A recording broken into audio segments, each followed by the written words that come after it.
focus in your breath in a calming way.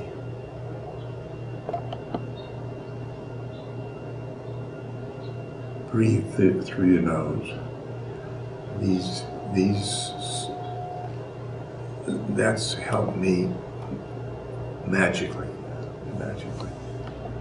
I got contact with the Buteyko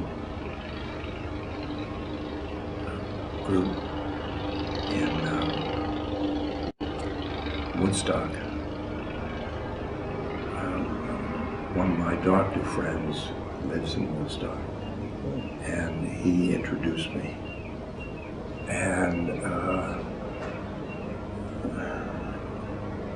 we have been working by Skype.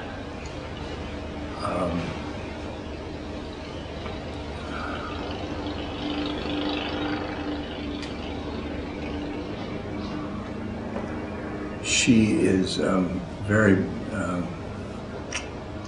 perceptive. Sasha. Sasha. Mm-hmm.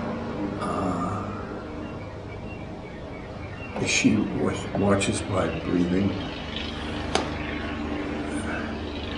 My original symptom was I would get out of breath and I'd get anxious. And I want to get air in the